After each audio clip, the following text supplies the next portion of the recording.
पाल भगवान की। स्वागत है आपका। इन भैया को देने प्रश्न करना इनको।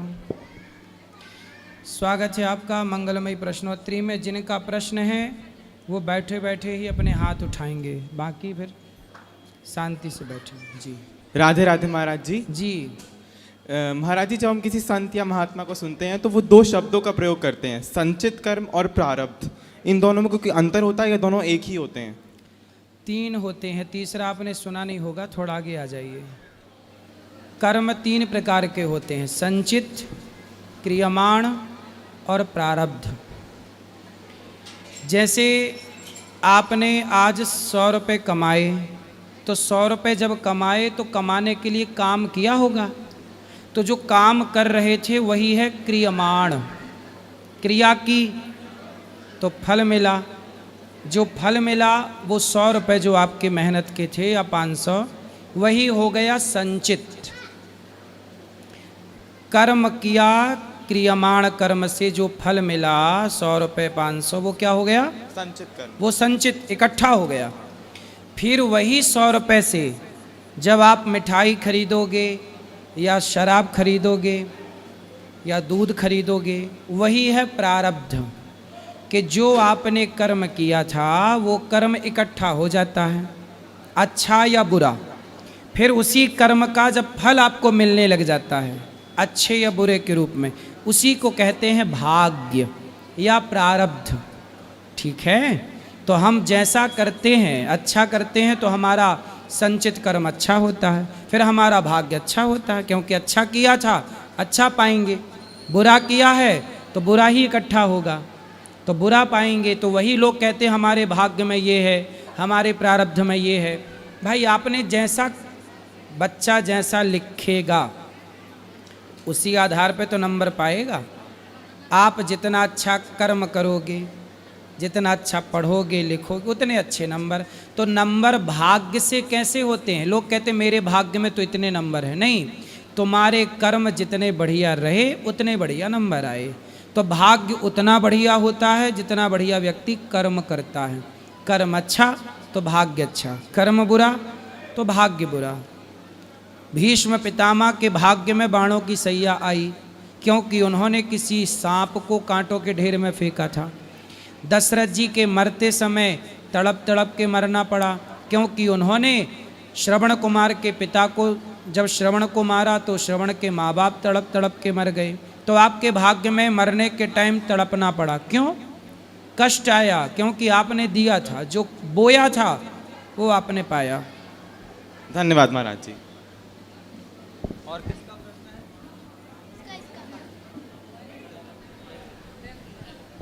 राधे राधे गुरुजी। जी आप जब रायपुर आए थे ना, तब मैं पाठक जी तो बहुत चिल्लाया, माइक नहीं मिला। अब मिला, बोलो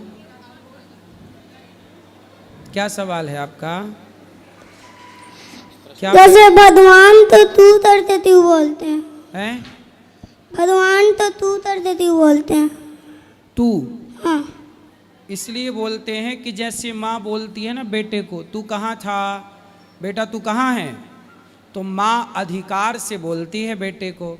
तो जिसे आप बहुत प्यार करते हैं उस प्रेम में फिर तू तड़ाक की बातें चालू होती। जहाँ तू शब्द का प्रयोग है मतलब वो ज़्यादा घनिष्ठ है, वरना संबोधन में तो लोग आप कहते, आप कैसे हैं, आप, ये व्यवहार है आप। लेकिन जहाँ घनिष्ठता, अब माँ बेटे से नहीं कहेगी बेटा आप कहाँ हो, माँ तो यही बोलती तू कहाँ है।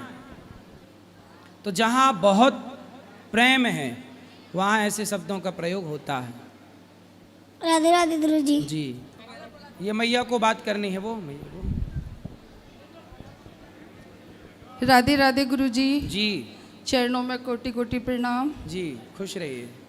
आप बुलंदशहर आए थे मार्च में, आपका भागवत थी, डॉक्टर संजीव अग्रवाल जी ने कराया था वहाँ पर। तो मेरी बहुत इच्छा थी कि मैं आपके दर्शन करूँ और भागवत सुनूँ, लेकिन मैं बहुत धर्म संकट में थी उस समय कि 29 मार्च को मेरा बेटा एक्सपायर हो गया था। और मैं बार बार आपका फ्लैक्स देखती थी, भूड़ चौराया पड़ता है बुलंदशहर में, तो मेरी बड़ी इच्छा होती थी कि मैं महाराज जी के दर्शन करूं और रूबरू महाराज जी के दर्शन करूं। तो बहुत बड़ा मेरे पे संकट था। 20 दिसंबर को मेरे दामाजी डॉक्टर अरुण बंसल जी थे, संजीव के साथ ही, वो फिजिशियन है, वो हड्डी विशेषज्ञ थे, वो एक्सपायर हो गए। 2 साल से कैंसर में थे वो। और यहाँ पे भी बहुत सेवा की थी उन्होंने प्रेम मंदिर में, और बहुत अच्छे डॉक्टर थे, गोल्ड मेडलिस्ट थे। तो मुझे बहुत संकटों ने घेर रखा था उस समय। बिटिया पुष्पांजलि रहती है, फ्लैट है, 2 बच्चे हैं, बच्चा ITN बच्चा है, रुड़की इंजीनियरिंग में आ गया है उसका, और बेटी जो है वो भी अच्छी बच्ची है, बिरला से उसने टॉप किया है।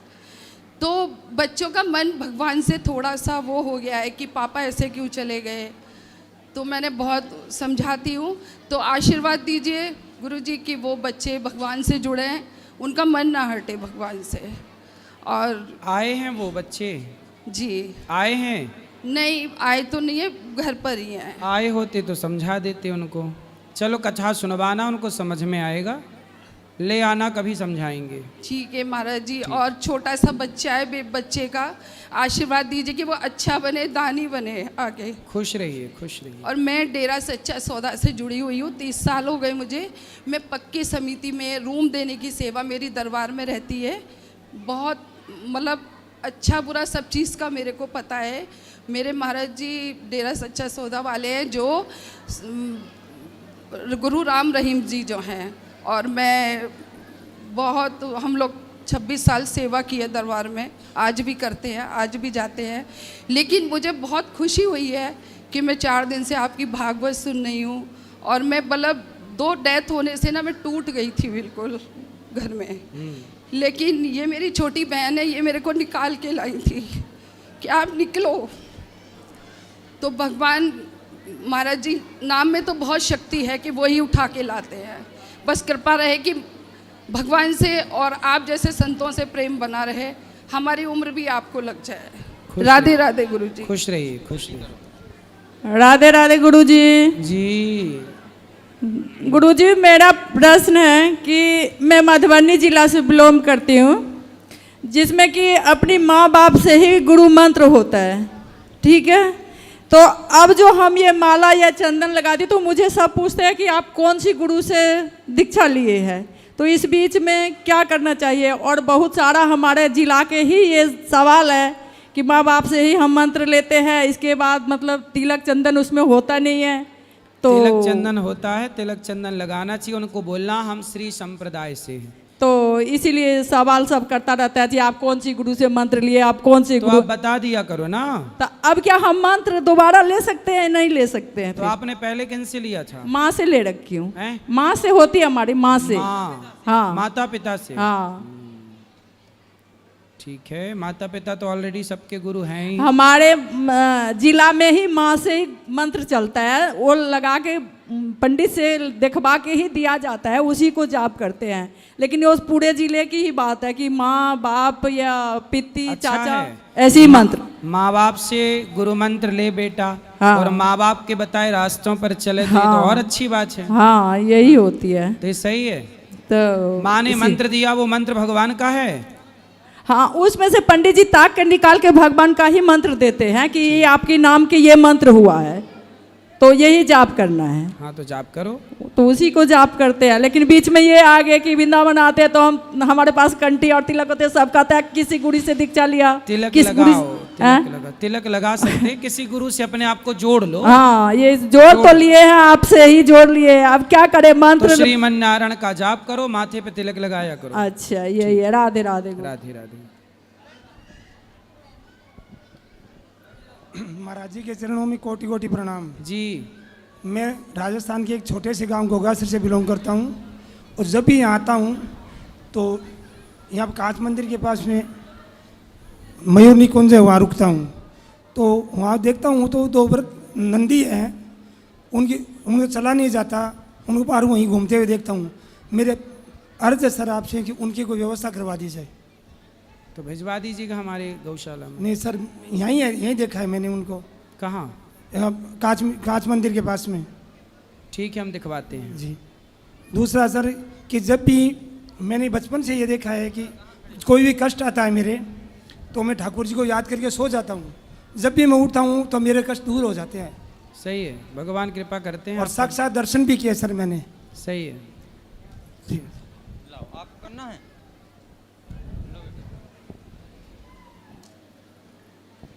राधे राधे गुरु जी।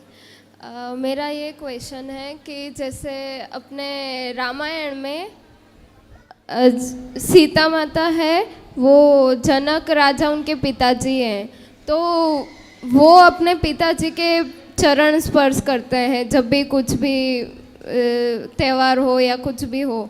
और राम भगवान ने भी उनके चरण स्पर्श किए थे जनक राजा के। तो अपने यहाँ पे ऐसा क्यों है कि माता पिता लड़की के चरण स्पर्श करते हैं, जो मतलब मेरा हस्बैंड होगा या उसके फैमिली वाले, उनको ऐसा सबके फैमिली को चरण स्पर्श करना पड़ता है, ऐसा क्यों? आप क्या चाहते हैं? नहीं, मेरा खाली ऐसा क्वेश्चन है कि ऐसा क्यों है। हमारे यहाँ लड़की जो होती है उसे लक्ष्मी कहा जाता है। तो लक्ष्मी जो है उसके पांव माँ बाप छूते हैं क्योंकि कन्या हैं। लड़की हमारे यहाँ देवी का स्वरूप माना जाती है। कन्या भोज कराते हैं तो कन्या को दुर्गा मान के पूजा ना करते हैं। तो हमारे यहाँ लड़की साक्षात देवी है। तो देवी के पांव पड़ते हैं माता पिता भी कि ये हमारे घर की कन्या है, लक्ष्मी है, इससे हम क्यों पांव पड़वाएं। उसे देवी का स्वरूप मान के उसके पांव छुए जाते हैं और फिर बाद में उसका जब विवाह होता है तो अपनी लड़की हम जिसे दान कर रहे हैं वो श्रेष्ठ होगा तब तो हम दान करते हैं, क्योंकि दान श्रेष्ठ को ही किया जाता है। तो जिसे हम दे रहे हैं, हमने लड़की के पांव पड़े हैं, लड़की के पांव छुए हैं, तो हम जिसे अपनी बेटी दे रहे हैं उसका सम्मान करते हो कि भैया हम तेरे पांव पड़ते हैं, हमने जिस बेटी को लक्ष्मी को बड़े लाड़ प्यार से पाला है, हम तेरे पांव पड़ते हैं, तो इस बेटी का ख्याल रखना। मतलब ये आदर की भावना, भैया हम तेरे पांव पड़ के कह रहे हैं कि हमारी बेटी का ख्याल रखना। इस भाव से पांव छुए जाते हैं, रिश्ते का कोई लेना देना नहीं है। अच्छा, भाव प्रधान है। भैया लोग नहीं कहते भैया हम जब कोई संकट आता है तब आप क्या कहते, भैया हम तेरे पांव पड़ते हैं, ऐसा ना करो भैया, ऐसा ना करो, हम तेरे पांव पड़ते हैं। आखिरी ऑप्शन क्या है? यही ना। तो यही कि लड़की के माँ बाप लड़के के दामाद के पांव पड़ते हैं और कहते हैं हमारी बेटी का ख्याल रखना, इसे कोई तकलीफ़ ना हो, क्योंकि हमने बड़े प्रेम से इसे रखा है, आप भी रखिएगा। थैंक यू गुरुजी। राधे राधे।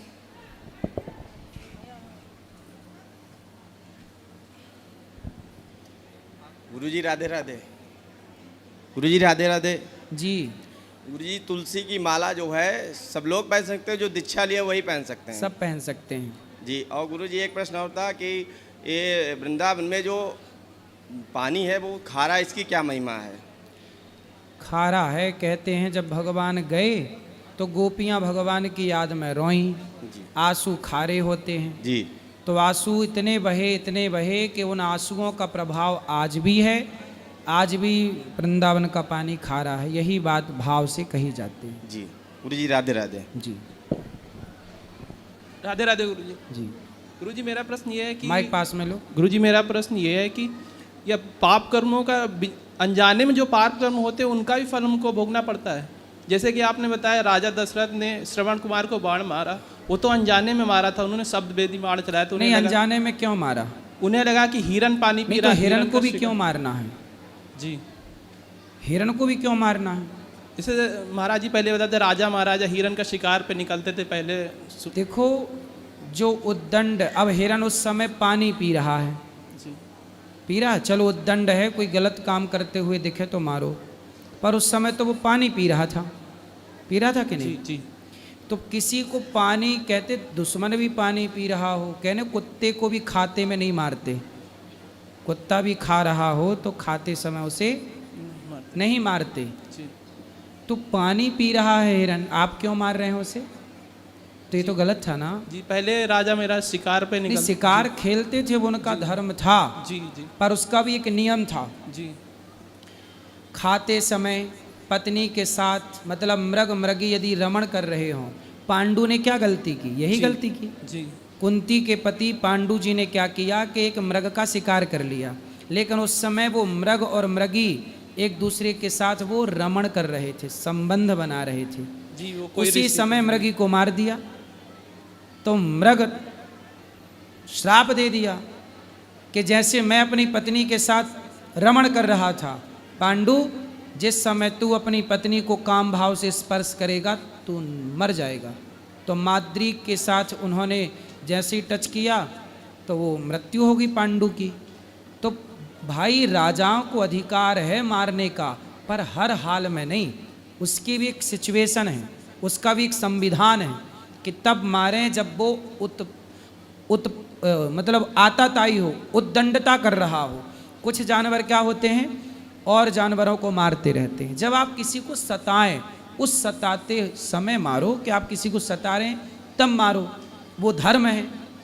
अब कोई पानी पी रहा है और आप मार दें, कोई पत्नी के साथ रमण कर रहा है और आप मार दें, ये धर्म कहाँ है भाई साहब? ये तो राजा के लिए भी गलत था, इसलिए दशरथ जी को भी उसका दंड मिला और पांडु को भी उसका दंड मिला। राधे राधे। राधे राधे। गुरुजी राधे राधे। जी गुरुजी, हमारे घर पे कोई अगर टेंशन बनती है, हमारा दिमाग क्यों टेंशन में रहता है? उसी वजह से हम गलत रास्ते पे जाने लगते हैं। तो आपका दिमाग टेंशन में चला जाता है। हाँ। तो टेंशन कहाँ रहती है? कहाँ भरी है टेंशन तो उसमें दिमाग चला गया। पता नहीं गुरुजी, हमारा दिमाग ही नहीं काम करता, हम शराब पीने लगते हैं। उसी वजह से यहाँ वृंदावन आए थे। अच्छा, बोला वहाँ जाएंगे तो मतलब शराब पीते हो? पीना शुरू कर दिया, घर में लड़ाई दंगा होता है तभी। तो अब नहीं होता? फिर शराब से शांति है? तब भी होता है। तो फिर और क्या ट्राई करोगे? जैसे शराब पी के देखा, दंगा नहीं रुका, तो अब और क्या पीना स्टार्ट करोगे? बताओ। क्या करें गुरुजी, दिमाग ही नहीं काम करता है। तो तुम शराब पीने लग गए शांति के लिए, भगवान का नाम नहीं जप सकते थे? सुंदरकांड का पाठ नहीं कर सकते थे? जी। घर की लड़ाई के माहौल, किस कारण से लड़ाई हो रही है, उसे जड़ में जाकर उसे समाप्त नहीं कर सकते थे? शराब पीने लग गए। शराब पीना समाधान होता, शराब पीने से टेंशन जाती, तो हम भी शराब पी लेते थोड़ी सी। अब गुरुजी बहुत सही करते हैं घर पे, जब नहीं सही हो पा रहा तो बताओ क्या करें? क्या गलत चल रहा है बताओ? ऐसे ही छोटी छोटी बातों पे घर पे। किससे? पत्नी है? हाँ। पत्नी से लड़ाई हो जाती है? हाँ। किस बात पर? कहीं खाने पीने पे, कहीं बर्तन पे, कहीं कपड़े पे, कहीं कहीं चीज पे। नहीं तो आप खाना पीने में आपको उसका बनाया अच्छा नहीं लगता? अच्छा तो लगता है, फिर भी बहुत बातों पे होने लगती है लड़ाई। किस बात पे? एक उदाहरण से समझाओ। जैसे भोजन में किस बात पे होती है लड़ाई, खाने पीने में? अब भोजन में का निपटती नहीं है, मम्मी की और घरवाली की नहीं निपटती है, दोनों में। अच्छा, मतलब सास बहू की लड़ाई है। हाँ। तुम केवल पिस रहे हो। हाँ जी। तो सास को बहू पसंद नहीं है कि बहू को सास पसंद नहीं है? दोनों जनों को, उनको ना सास पसंद है, उनको ना बहू पसंद है। तो दोनों का तलाक कराओ और आप बढ़िया दोनों की सेवा करो। अब दोनों का तलाक करा दो, बोले दोनों एक दूसरे से बात मत करो, और आप अच्छे पुत्र बनकर और अच्छे पति बनकर पत्नी का भी ख्याल रखो और अपनी माँ का भी ख्याल रखो। गुरुजी अपने जान में तो रखते हैं। बताओ, वृंदावन आए थे, हमने सोचा दिमाग हमारा सही हो जाएगा। पत्नी लाए हो? उनको नहीं लाए। अरे जो बीमार था उसे नहीं लाए, उसको लाते तो हम उसका इलाज करते। माँ को लाए हो? माँ को भी नहीं लाए। फिर कोई बीमार आया ही नहीं। गुरुजी हम ही पहली बार आए हैं। सुनो, तो आपकी माँ की गलती होती है कि पत्नी की? अब गुरुजी हमारे समझ में नहीं आता किसकी गलती होती है, हम तो हर समय बाहर ही ज्यादातर। किस बात पे दोनों लड़ती हैं सास बहू? ऐसे आपस में लड़ जाते हैं, किसी बात पे कहीं प्रेम होगा, कहीं लड़ाई शुरू। प्रेम होगा मतलब? कहीं सही सलामत रहेंगी घर पे, कहीं आपस में लड़ जाते हैं दोनों। किस बात पे लड़ाई होती है? बर्तन पे बोला आपने, भोजन पे बोला। सास को बहू का बनाया अच्छा नहीं लगता होगा? पता नहीं गुरुजी। सास मतलब चटोरी होगी, चटपट खाने वाली, बहू सीधा सीधा बना के देती होगी। अब उनसे बूझो ना, उनकी गलती मालूम होती ना, उनसे बूझो ना, उनकी गलती। हम इसी वजह से परेशान रहते हैं। थोड़े दिन तुम घर में रहो है? और पड़ताल करो किसकी गलती है। सास आपकी माँ की गलती है कि आपकी पत्नी की गलती है, और दोनों के बीच में रह के समझौता कराओ। गुरुजी हम भी तो नहीं जान पाते हैं किसकी गलती है, बताओ। तो जानो। है? घर में रहते हो? घर पे नहीं रहते हैं, बाहर ही ज़्यादातर रहते हैं। तब घर पे रहते नहीं तो जानोगे कैसे? हफ्ते भर की छुट्टी लेके घर पे बैठो, सब समझ में आ जाएगा खेल। ठीक है, ठीक। तो पत्नी कोई बोल दिया करो, तू ही चुप रह ले भाग्यवान। अब गुरुजी कह तो चुके, आज 3 साल हो गए शादी को, 3 साल से कह रहे हैं बराबर, किसी के समझ में नहीं आ रहा है।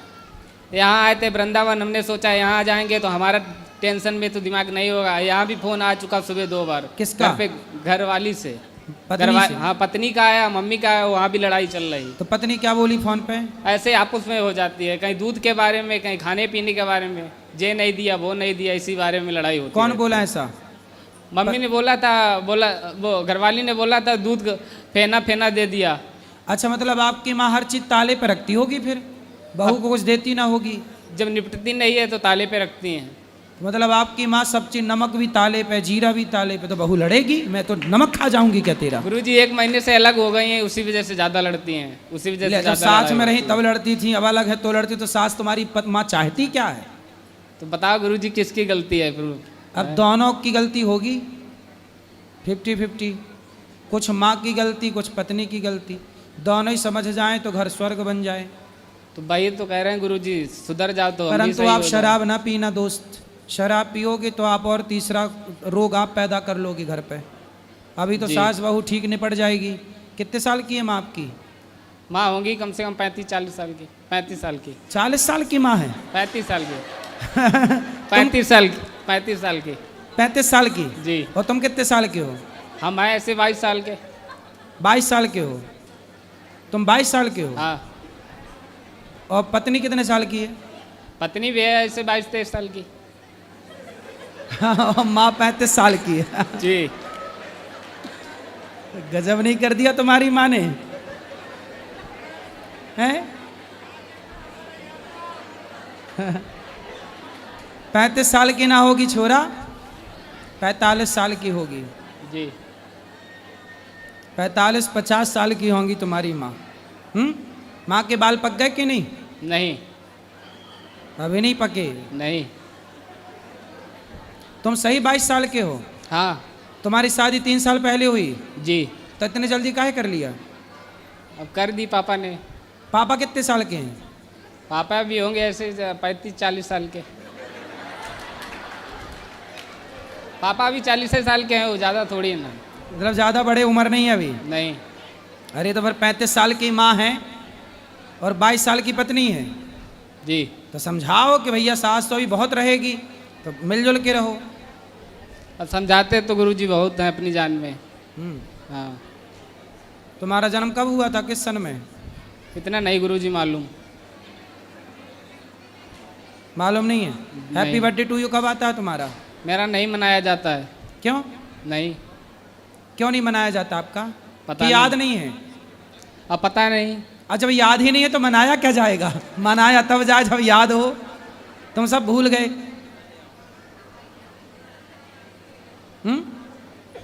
तुम लग नहीं रहे हो 22 साल के, लेकिन जी। चलो माँ को ले आना हमारे पास, पत्नी को भी ले आना, हम समझाएंगे। ठीक। ठीक है?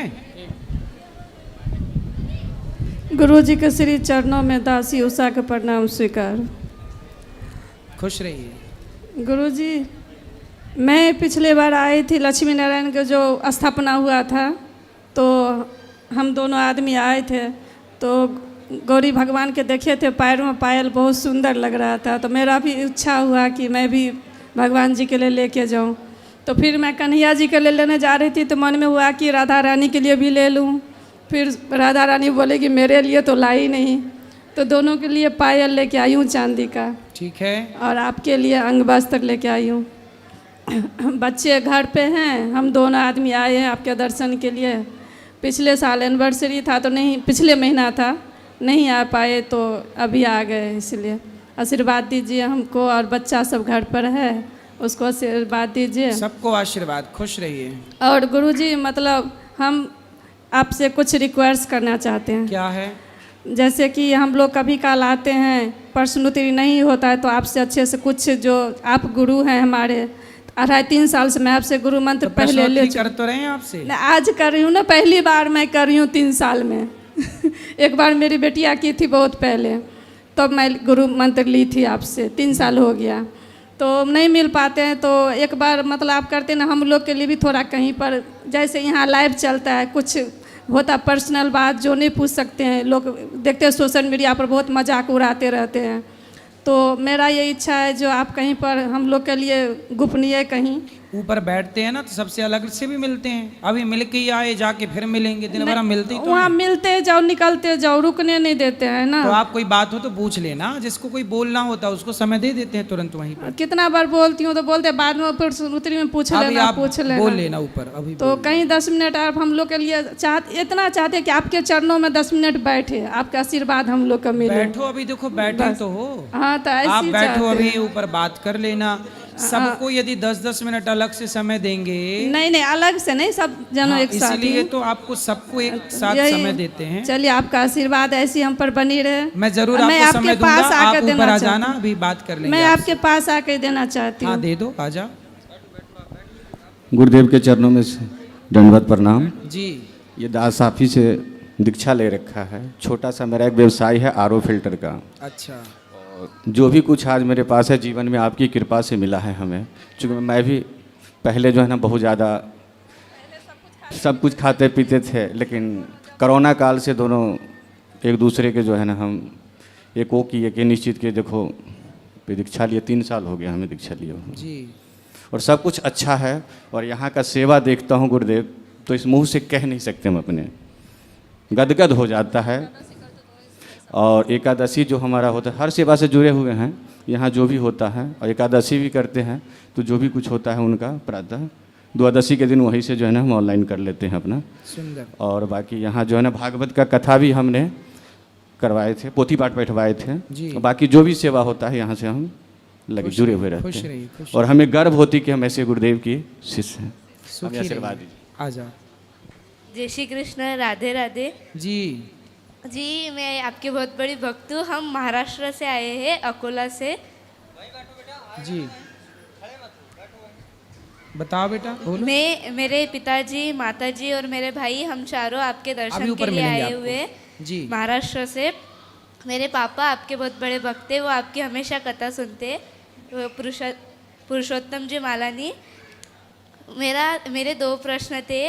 मुझे ना हमेशा ऐसे बहुत नकारात्मक विचार आते हैं और मुझे हर समय ऐसी चिंता रहती है मेरे माँ बाप के विषय में।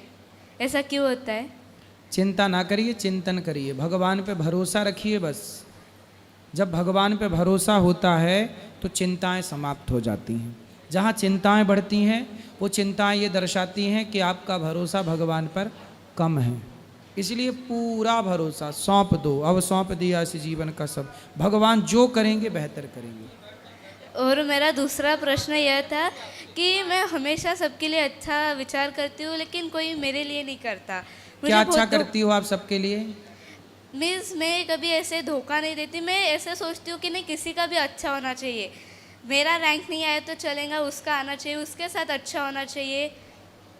मेरे साथ नहीं अच्छा होगा तो चलेगा, लेकिन उसके साथ उसकी तबीयत वगैरह, उसका घर परिवार हमेशा सब सुखी रहना चाहिए। लेकिन हमारे बारे में कोई ऐसा नहीं सोचता।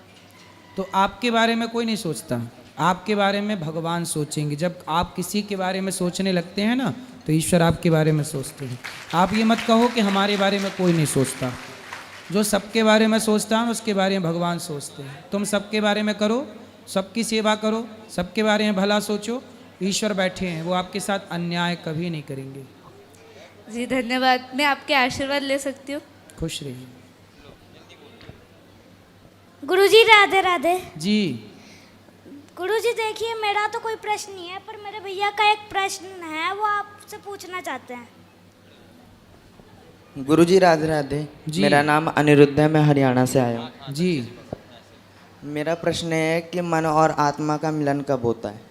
मन और आत्मा का मिलन कब होता है? कभी नहीं होता। कभी नहीं होता। दोनों अलग अलग हैं, दोनों अलग अलग काम करते हैं, दोनों का अलग अलग काम है। आत्मा का काम है शरीर को एनर्जी देना। आँख को देखने की ताकत आत्मा देती है, कान को सुनने की शक्ति आत्मा देती है, पाँव को चलने की ताकत आत्मा देती है। आत्मा निकल जाए तो ना आँख देखती है, ना कान सुनता है, ना जिह्वा बोलती है, ना पाँव चलता है, ना हाथ उठता है। तो पूरे शरीर के प्रत्येक अंग को पावर देने का काम आत्मा का है। अब आत्मा पावर दे रही है, अब उस पावर का फिर मन डिसाइड करता है कि क्या करना है। मन क्या करता है? आँखों को आदेश करता है इसे देखो इसे ना देखो, कानों को आदेश करता है इसे सुनो इसे ना सुनो। इसलिए आप क्या बोलते हैं? यार मन नहीं है सुनने का, मन नहीं है देखने का, मन नहीं है जाने का। मतलब जाना भी होता है तो पहले मन आज्ञा करता है तब जाता है, मन ही ना हो तो आदमी कहीं ना जाए। आज खाने का मन नहीं है, मतलब मन ने आज्ञा कर दी कि आज खाना नहीं है।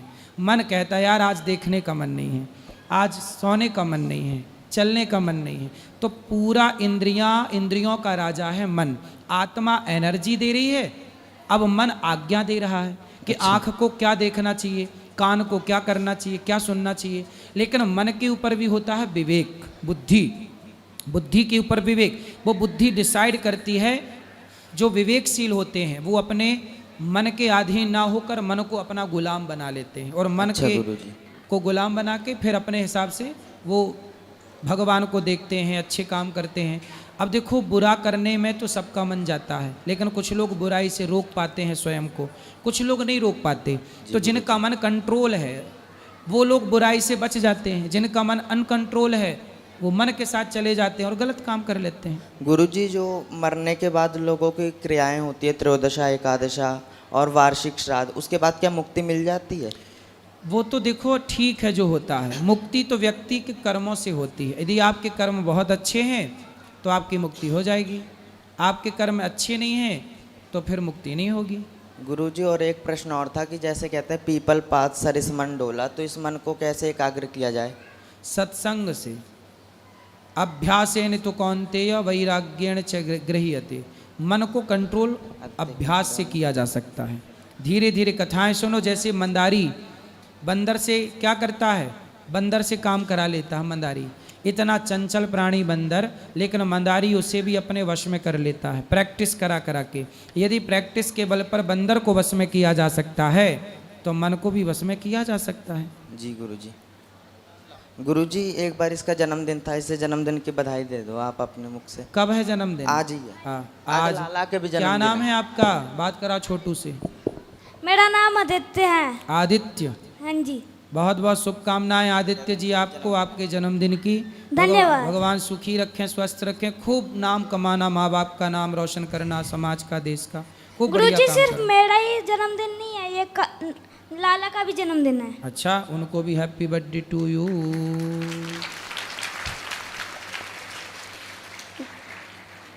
गुरुजी, जय श्री राधे। राधे राधे। मैं पूछना चाह रही हूँ गुरुजी, जैसे घर में वास्तु होता है? काहे नहीं होता, सब होता है। तो जैसे कि बहुत सारी जगह आपने मुझे बताया कि तुलसी का पौधा लगाओ या आम का लगाओ। क्या दोष है आपके घर में वास्तु का?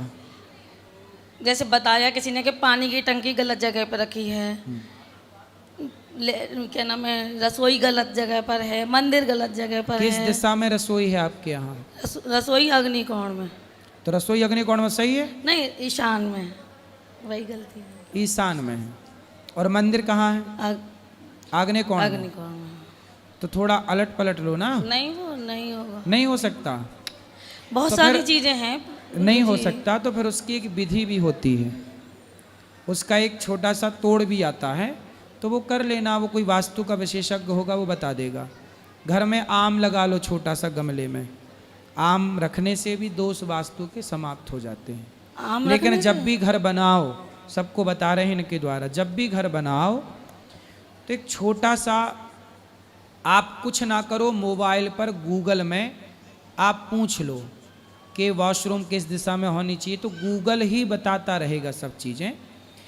रसोई आग्नेय कोण में ही होना। दिशाएं होती हैं 8, होती तो 10 हैं।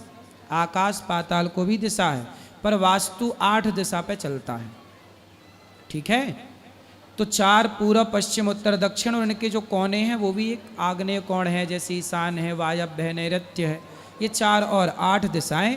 तो 8 दिशाओं में क्या क्या होना चाहिए? तो सुनो, मंदिर हमेशा ईशान कोण में होना चाहिए। ईशान किसे कहते हैं? पूरब और उत्तर के कोने को ईशान कहते हैं।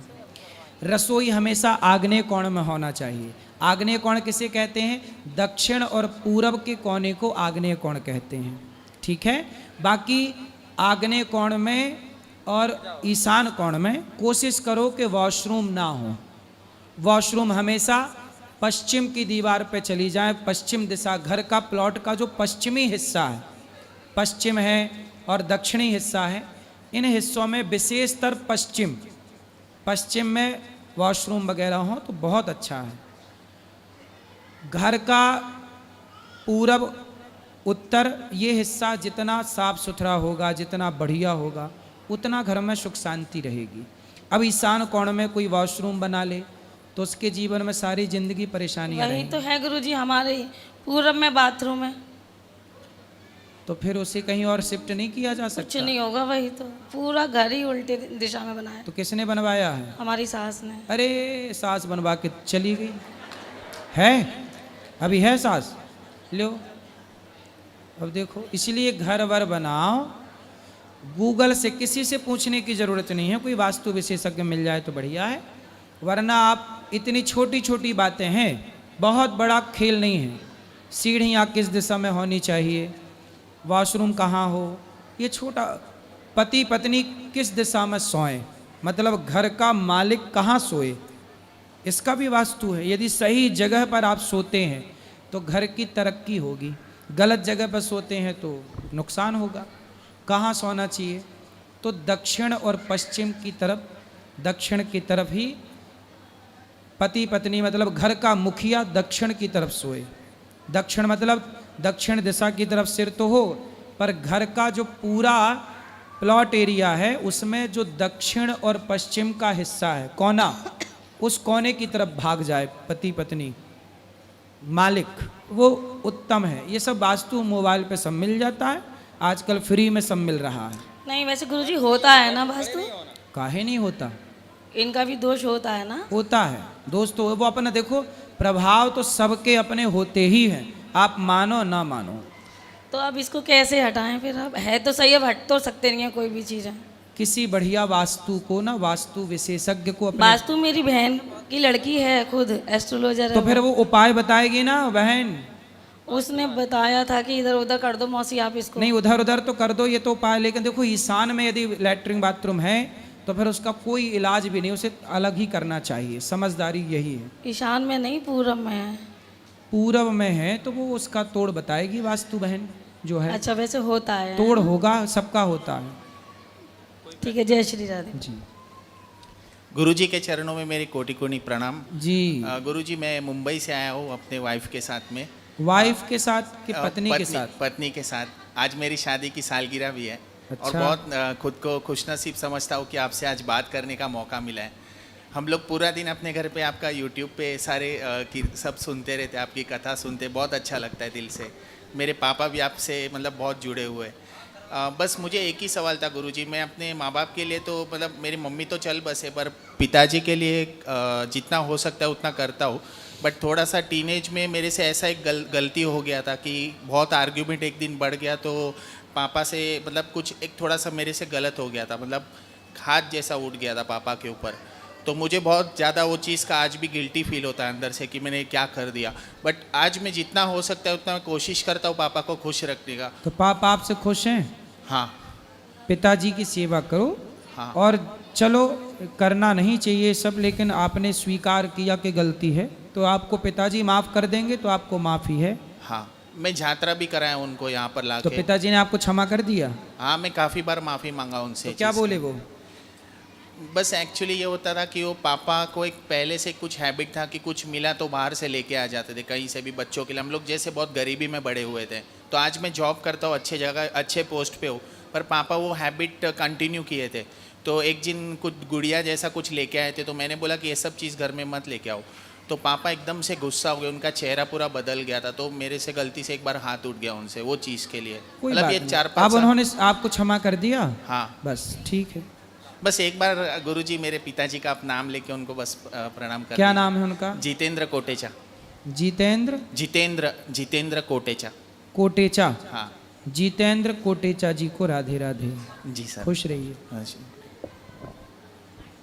राधे राधे गुरुजी। जी राधे राधे। गुरुजी, बचपन से लेकर आज तक मैंने यही सीखा है कि अच्छे कर्म करना, देश और देशवासियों की सेवा करना, यही सच्चा जो है धर्म के मार्ग पे ले जाता है।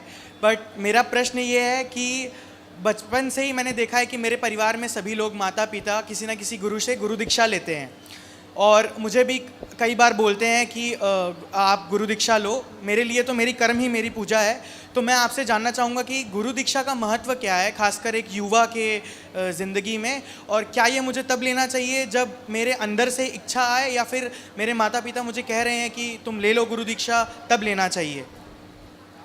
ये बताओ, लाइट कब जलाना चाहिए, दीपक कब जलाना चाहिए? जब अंधेरा हो।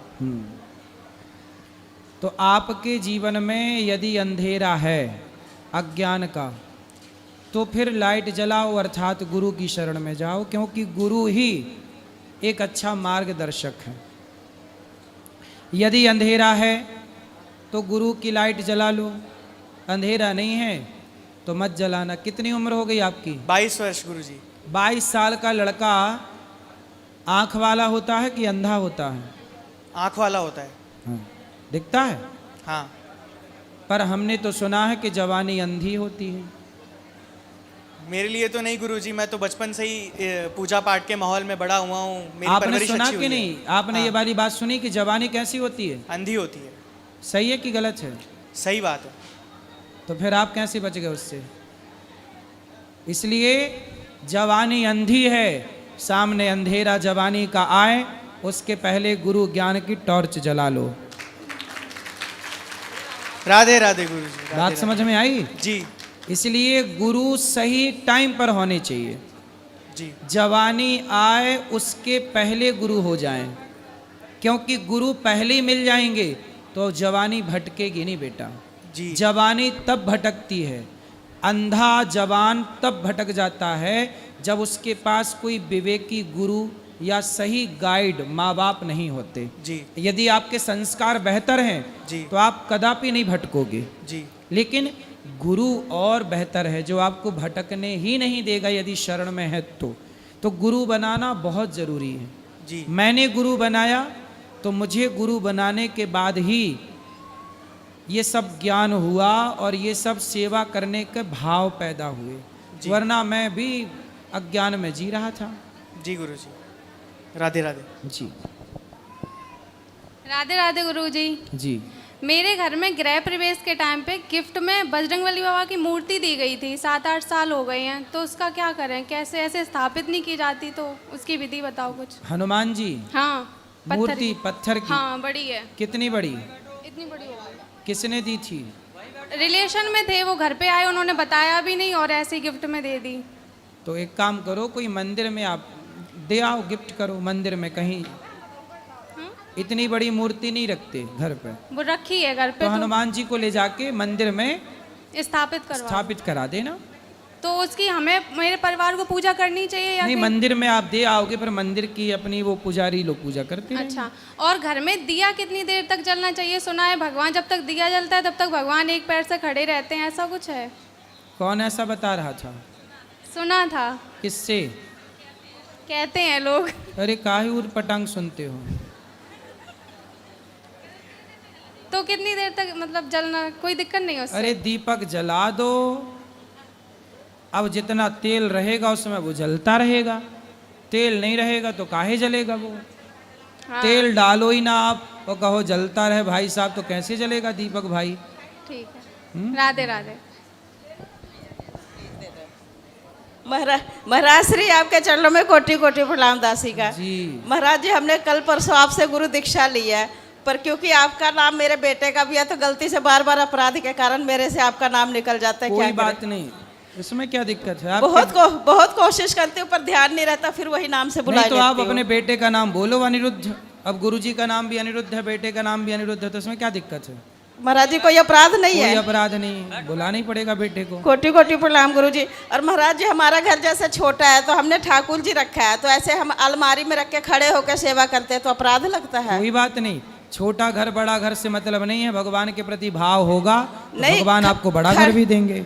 खड़े होके जैसे सेवा करते हैं तो? खड़े होके करो, पड़े पड़े करो, बैठ के करो, सिर के बल करो, बस सेवा करो भगवान की, इससे कोई फर्क नहीं पड़ता। धन्यवाद महाराज जी, आपके चरणों में कोटि कोटि। गुरुजी राधे राधे। जी। एक गुल्लक लाई हूँ माताओं के लिए, आप ले लो। ठीक है, खुश रहिए। राधे राधे गुरुजी। जी। मेरा नाम शीतल कोठारी है, मैं जैन हूँ। मतलब परसों तो बात हुआ है। मेरा एक क्वेश्चन था, मतलब दो है। सीता मैया राम जी के साथ कितने दिन रही? कितने दिन रही? हाँ। कहाँ पे? अयोध्या, मतलब साथ में, जैसे सारे टाइम साथ रही। लगभग भगवान श्री राम के संग सीता मैया 11,000 वर्षों तक रही। मतलब लास्ट एंडिंग में आखिरी के कुछ महीने कुछ वर्ष छोड़ दो, बाकी 11,000 वर्षों तक। लव कुश इतने लेट हुए थे। हाँ, आखिरी में जब लीला पूरी होने को आई तब लव कुश का प्राकट्य हुआ। अच्छा, और राधा रानी कैसे ये हुआ, मतलब उनका वो कैसे मोक्ष, मतलब गए? हाँ, नहीं प्रकट नहीं हुए, गए कैसे, मतलब उनका अंतिम। हाँ, राधा रानी जी। हाँ, राधा रानी जी गई ही नहीं तो कहाँ, आज भी यहीं ब्रजमंडल में है। मतलब राधा रानी कहीं नहीं जाती। उनका ये नहीं है क्या उसमें? राधा रानी भगवान श्री कृष्ण भगवान तो लीला के लिए आते हैं, लीला गौलोक धाम में जाते हैं, बाकी भगवान यहीं है। राधा रानी कहीं नहीं गई यहीं से। गुरुजी, जैसे मैंने बोला कि मैं जैन हूँ, तो हमारे जैन इसमें श्री कृष्ण भगवान और नेमिनाथ दादा है गिरनार के। तो हमारे इसमें ऐसी एक कथा है कि जैसे जरासंध के साथ युद्ध हो रहा था भगवान जी का, तो मतलब हमारे शंकेश्वर पार्श्वनाथ भगवान है ना, तो उनका 3 दिन का उपवास किया था भगवान ने, श्री कृष्ण भगवान ने, और वो मूर्ति पाताल से वो लेके आए थे। भाई आज भी शंकेश्वर गुजरात में है, और गिरनार के नेमिनाथ दादा वो उनके भाई थे, उन्होंने उनको अनुग्रह किया था कि तुम ऐसे उपवास करो। तो ये भी एक कथा है। तो मैं कभी कभी मतलब जंगलिंग हो जाती हूँ कि ये कथा सही है, अपन बताते वो हैं, या कल्प कल्प का कोई फर्क है? देखो, भागवत जी में हमारे 18 पुराणों में ये कथा कहीं नहीं है। हाँ, तो मैं हमारे इसलिए हमारे यहाँ भागवत जी में जो कथा है वही सत्य है कि भगवान श्री कृष्ण ने जरासंध को युद्ध में हराया। नहीं, युद्ध में तो हराया था। 18वीं बार भगवान फिर द्वारिका चले गए। वो मतलब 3 दिन का उपवास करके जो लाए थे ना। नहीं, ऐसा कुछ नहीं है। और अभी हमारे जैन इसमें श्री कृष्ण भगवान और रावण तीर्थंकर हो रहे आते, मतलब कल्प में। कौन? रावण आता है? हाँ, रावण जी अभी तीर्थंकर हो रहे हैं। रावण तीर्थंकर बनेंगे अब? हाँ, तीर्थंकर बनेंगे। क्यों? और तो अभी हमारे इसमें वही है। और श्री कृष्ण भगवान भी अभी तीर्थंकर बन रहे हैं अभी आवती काल में। ठीक है, तो भगवान श्री कृष्ण तो तीर्थंकर बने, सही है, पर रावण की पूजा क्यों करना है? नहीं, पूजा नहीं है, वो अभी आवते काल में वो तीर्थंकर का ये करने वाले, उनका पूरा ये हुआ ना। चलो, हाँ, वो मतलब मैं ना कभी कभी कंफ्यूज हो जाती हूँ। अभी हमारे इसमें जैन बोलते हैं कि बाबा अपना इतना अच्छा धर्म, मतलब धर्म तो सब अच्छे ही हैं, वो नहीं है, पर तू मतलब अभी मैं करती हूँ तो मेरे को ये अच्छा लगता है, तो मेरे को बोलते, तो मेरे को कभी कभी बहुत ऐसा अंदर से ऐसे ये लगता है कि बाबा सब भगवान है, कि मैं उनको समझा नहीं पाती कि बाबा सब यही है, जो तीर्थंकर हैं हमारे वो भी वही है। ऐसा है कि जो जैन है ना, वो जैन सनातनी ही हैं। हाँ हाँ, वो तो है। पहले वो सनातनी ही थे, बाद में उन्होंने अपने को अलग कर लिया। अभी महावीर स्वामी भगवान आके गए ना, तब उन्होंने जैन धर्म चालू किया, जियो और जीने दो, उससे जैन हो गए। और जो मैं नेमिनाथ दादा का बता रही हूँ ना, तो उनके जब शादी चल रहा था तो सब बकरे मतलब काटने को जा रहे थे, तो वो बोले ये कितना, मतलब कहाँ जा रहे ये, मतलब ये, तो बोले कि तुम्हारे शादी के लिए ये सब काटे जा रहे। तो फिर उनको तब वैराग्य हुआ कि अरे मतलब ये सब अपने शादी में मांस खा रहे हैं, तो मतलब वही क्षत्रिय ही हैं। हाँ, और आप जो अभी गुरुजी बोल रहे हैं ना वास्तु का, तो सही में मेरे को बहुत अनुभव है वास्तु का। मतलब वास्तु बहुत सही में रहता है, जिसके घर ये रहते, तो हमारे मतलब मेरे मायके में भी घर है ना, अभी तक इतना बड़ा है पर वो वैसा ही रह गए हैं, मतलब वास्तु का सही में रहता है। बिल्कुल रहता है। और गुरुजी कोई अपने साथ बहुत बुरा कर रहा है, पर अपन, मेरे को मालूम है कि हमको कि हम अच्छे से हैं, हमने उनके साथ कोई बुरा नहीं किया है, फिर वो वजह से अपने को उन पे द्वेष होता है, मतलब राग आता है कि उनका अच्छा नहीं होगा। ऐसे आते हैं फीलिंग। कोई बात नहीं, आप अच्छा करते रहिए, बाकी सब भगवान पे छोड़ दीजिए। नहीं, फिर वो ऐसे दोष लगेगा गुरुजी की? कोई दोष नहीं है, आप बस अच्छा करते रहिए और उनके साथ अच्छा ही करिए, बाकी वो भगवान पे छोड़िए आगे की कहानी। गुरुजी प्रणाम। जी, आपके चरणों में कोटि कोटि प्रणाम गुरुजी। जी जी। आपसे मिलने की आस में आए थे, कोई सवाल तो नहीं है, बस मैं अपने परिवार को मिलाना चाहता था। हम आपके मतलब आपको सुनना बहुत अच्छा लगता है। ये छोरा, आपको सुनना बहुत अच्छा लगता है और सबसे ज़्यादा आपकी हंसी लगती है। एक बार थोड़ा सा हंस दीजिए, बस ऐसे ही हंसते रहिए, बड़ा अच्छा लगता है आपको देखना। प्रणाम गुरुजी। कहाँ से हैं? हम लोग दिल्ली से हैं। क्या करते हो आप? प्राइवेट जॉब है। यहाँ दर्शन किया वृद्ध माओ का आपने? हाँ जी, यहाँ माताओं का दर्शन किया?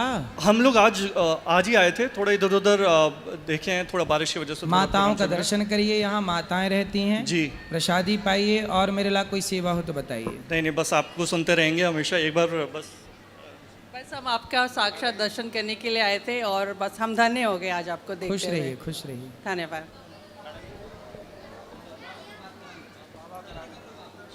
एक मिनट में सर्वप्रथम मैं अपने इष्ट देव भगवान की विशेष कृपा पात्र आत्मा अपनी अभिन्न आत्मा के चरणों में कोटि कोटि प्रणाम करता हूँ।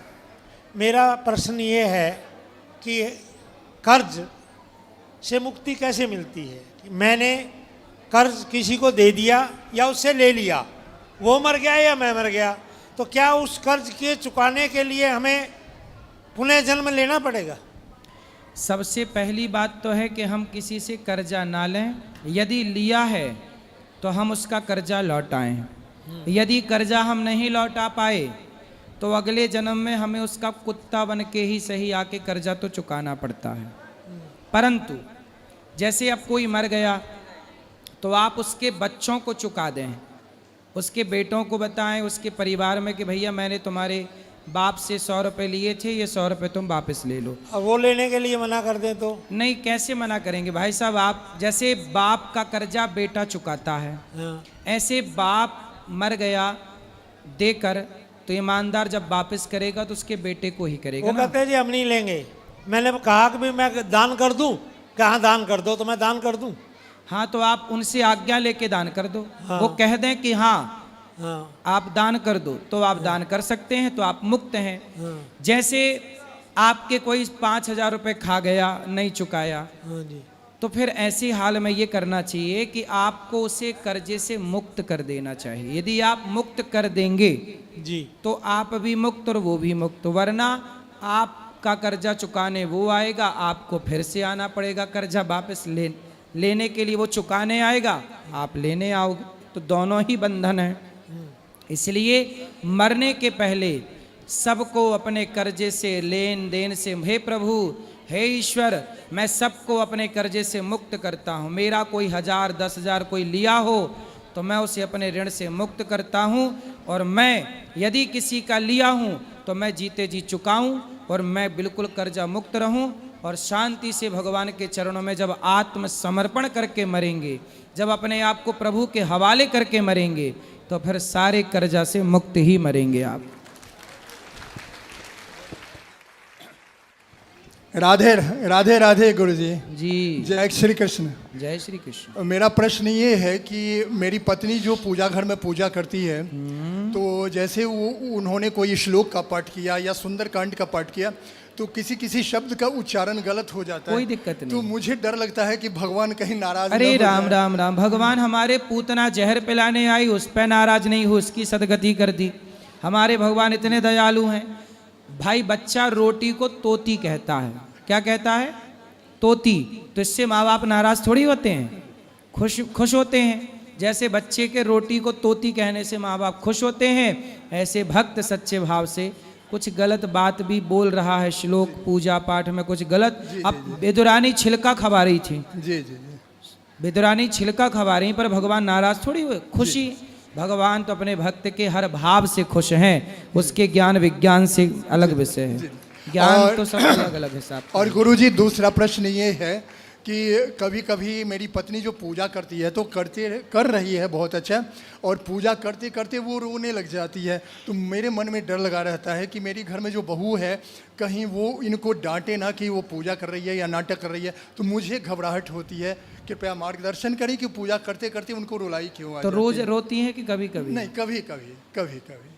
तो पूछा नहीं आपने क्यों रोती हो? नहीं, वो कभी कभी मुझे लगता है कि पूजा में इतनी तल्लीन हो जाती नहीं, है। बात तो सही है, पूजा में प्रेम भाव उमड़ जी, आता जी, है, जी, बात जी, सही है, पर जी, आपने जी। कभी पूछा नहीं? नहीं पूछा। अब पूछ लेना। जी जी। कहीं आपकी याद में तो नहीं रोने लगती? नहीं नहीं, पूजा करते करते आपकी याद आती है। ऐसी कोई बात नहीं। ऐसी मुझे और घबराहट होती है कि पूजा करते करते इसे रुलाई क्यों आ जाती है। बस भगवान के प्रेम में रोना बहुत शुभ होता है। अच्छा है जी, धन्यवाद महाराज जी। राधे राधे। महाराज जी राधे राधे भैया। मैं रायबरेली से बिलोंग करता हूँ। मेरी माँ आपकी बहुत कथा सुनती हैं और आपके आश्रम में रहना चाहती है, लेकिन मैं उनसे बोलता अच्छी सुविधा देता हूँ, फिर भी वो आपके आश्रम के लिए वो कर रहे हूँ। मैं आपसे एक रिक्वेस्ट करूँगा कि मेरी माँ को ये प्रेरणा दें कि यहाँ आने की ज़रूरत नहीं, आपका बेटा ही काफ़ी है। तो मैया को घुमाने ले आते तो 4 दिन यहाँ रखते। माँ के एंकल में प्रॉब्लम होने के कारण उनकी सर्जरी हुई, इसलिए वो नहीं आ पाई। तो आप काफ़ी रिक्वेस्ट है कि आप एक संदेश देने का कष्ट बिल्कुल करें। आपकी मैया, क्या नाम है आपकी मैया का? कुसुमा देवी। कुसुमा? कुसुमा। कुसुमा के सुषमा? कुसुमा। कुसुमा जी। तो कुसुमा मैया घर पे ही रहो मेरी माँ। जब बेटा अच्छा है तो वृद्धाश्रम में काहे रहना है? सारी सुविधा प्रोवाइड करता हूँ गुरुजी। बस जब भी मैं कहता हूँ कि माँ आपको सारी सुविधाएं, आश्रम में भी आपको हमसे ही गुरुजी कहेंगे आप अपनी माँ को नहीं पाल पा रहे हैं, तब भी मैं बहुत समझाने का प्रयास करता हूँ अपनी माँ को। आपसे एक विनती है कि थोड़ा सा प्रेरणा दें। बोल दिया मैंने, मैया को समझाना। ठीक है गुरुदेव, प्रणाम। राधे राधे महाराज जी। महाराज जी, ये मैं 5 बहन में एक मेरा भाई है, वो महाराज जी माँ बाप का भी कहना नहीं मानता, ना बहनों का कहना मानता है, पता नहीं क्यों। किसका कहना मानता है फिर? वो किसी का नहीं मानता, अपने मन का ही करता है। कितना बड़ा है? अभी 20-21 साल का होगा महाराज जी। तो किसी चक्कर में तो नहीं पड़ा? अब महाराज जी पता नहीं। तो आप बहन हो? हाँ जी। लगो उसके पीछे कहाँ चक्कर में पड़ा है? मैं महाराज जी, मैं तो अब बड़ी हूँ, अपने ससुराल वाली हूँ, मैं यहाँ रहती हूँ। अब लाई हूँ मैं उसको अपने साथ में ही लाई हूँ बुला के। कहाँ? बात कराओ। आया। बात कराओ। राधे राधे महाराज जी। जी, क्या नाम है आपका? शुभम शुक्ला। शुभम भैया, तो काहे तुम अपनी माँ की बात नहीं सुनते? सुनता हूँ महाराज जी। कितनी? थोड़ी बहुत सुनता हूँ। काहे सुनते हो थोड़ी बहुत भैया? थोड़ा थोड़ी बहुत महाराज जी सुनता हूँ और अपने मन की ही करता हूँ। क्या मन की करते हो? कुछ भी सुनता सबकी हूँ लेकिन करता मन की हूँ। क्या किया मन की? क्या आपने इतिहास रचा? कुछ रचा नहीं अभी तक, लेकिन कुछ करने की सोच रहा हूँ। क्या सोच रहे हो? कुछ भी जो करने की इच्छा माँ बाप को छोड़ तो नहीं दोगे? छोड़ने का तो नहीं सोच रहे हो? ऐसी कोई बात नहीं है। फिर कैसी बात है? माँ बाप को गुरुजी कैसे छोड़ देंगे? कोई लड़की वड़की के चक्कर में तो नहीं? नहीं? नहीं गुरुजी, ऐसी कोई बात नहीं है। सही सही सही है गुरुजी। खाओ माँ कसम। माँ कसम गुरुजी। चक्कर नहीं है? पहले था लेकिन अब नहीं। तो पहले वाली कहाँ चली गई? सब छोड़ दिया गुरुजी, पूरा तो उसने छोड़ दिया कि तुमने छोड़ दिया? मैंने छोड़ दिया गुरुजी। कि उसने छोड़ा? मैंने छोड़ा गुरुजी। छोड़ दिए जी। अब दूसरी तो नहीं पकड़े? नहीं कोई नहीं, इस समय तो कोई नहीं है। इस समय कोई नहीं है? इसके पहले तक थी? जी, इसके पहले थी। ठीक है, तो पढ़ाई हो गई पूरी? अभी कर रहा हूँ। कितनी में? BSc AG। तो कब तक चलेगी अभी ये? अभी ये 3 साल। तो पूरा पढ़ लो भैया मन लगा के। इसके आगे भी कुछ पढ़ना है? आगे गुरुजी अभी सोचा नहीं, आगे देखेंगे। मन लगा के थोड़ा बिजनेस करो, व्यापार करो, पैसे कमाओ, माँ बाप को खुश रखो, जिम देश के लिए कुछ बेहतर सोचो। लड़कियों के चक्कर में ना पड़ना। छोरी बहन सुनो, बहनों से बोलो जल्दी मेरे लिए लड़की ढूंढ दो। और इसकी शादी काहे नहीं करा रही हो? अभी बहन की शादी हुई है महाराज जी मार्च में। सुनो बात कराओ, तुम जल्दी शादी करो अपनी। माँ से कहना, मम्मी से, मैया मैया मेरी शादी करवाओ, मेरी शादी नहीं करवाओ। गुरुजी, शादी अभी नहीं करनी है। शादी नहीं करनी है गुरुजी अभी। कब करोगे फिर? अभी गुरुजी कुछ करेंगे, उसके बाद ही ना शादी करेंगे। क्या करोगे? कुछ करेंगे, नौकरी वोकरी, फिर शादी करेंगे। पिताजी क्या करते हैं? पिताजी गुरुजी पहले कोटेदार थे। क्या थे? कोटेदार। कोटेदार? जी। क्या कोटेदार क्या होता है? राशन, सरकारी राशन की दुकान थी महाराज जी। अच्छा, प्राइवेट सरकारी? हाँ, सरकारी राशन की जो दुकान थी, अभी भी है घर में। और अब तो पापा किसानी भी करते हैं। और चलो अब बेटा मन लगा के काम करो, पिता का हाथ बटाओ, मेहनत करो, महाराज जी पैसे ये कमाओ, रात शादी में भी करो। चला जाता है, किसी का सुनता नहीं है, लेटे लेटे उठ के चला जाएगा। भैया थोड़ा माँ ध्यान बाप रखो तो घर वालों का। महाराज जी माँ बाप तो डरते हैं, क्योंकि 5 बहन के बीच में अकेला बात है। करो।